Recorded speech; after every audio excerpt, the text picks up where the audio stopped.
The Lion's Lament, a sad story of solitude in the savannah. Twilight settled over the endless savannah, smearing the sky with streaks of purple and gold. Once, this land resounded with the thunder of paws and the triumphant calls of a ruling pride. Now, only silence lingered, heavy and hollow, broken at times by the lonely sigh of wind through brittle grass. In the shade of a withered acacia, Mwamba, the old lion, rested.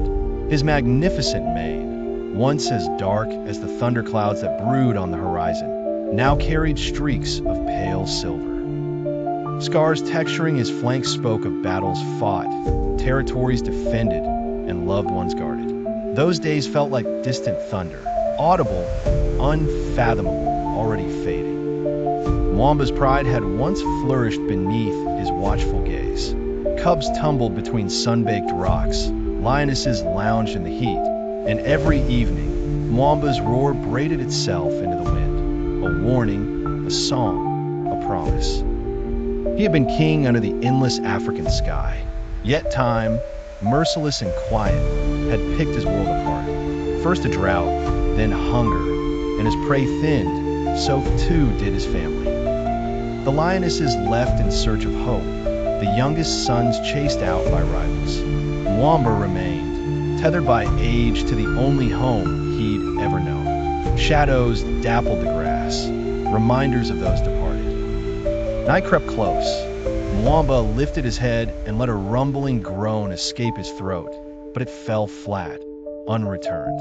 No reply came from the dark. His kind were made to be heard, to be answered. Now, the sound was a question asked into silence. Sometimes, Mwamba imagined he felt the brush of soft fur beside him, or glimpsed golden eyes reflecting starlight at the edge of his sight. The wind whispered, twisting the memory of cubs' squeals through the branches. He waited, heart heavy, but the shapes always faded when he blinked. On the coldest nights, loneliness pressed down with the weight of distant thunder.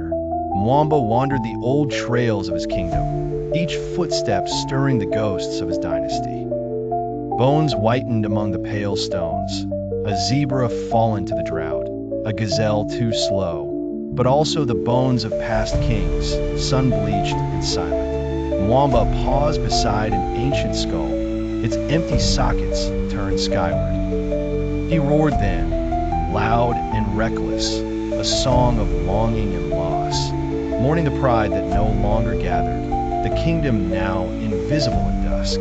The sound carried far, scattering birds into the crimson sky. Still, no answer, only the wind, whispering through grass, bending in deference to a fated king.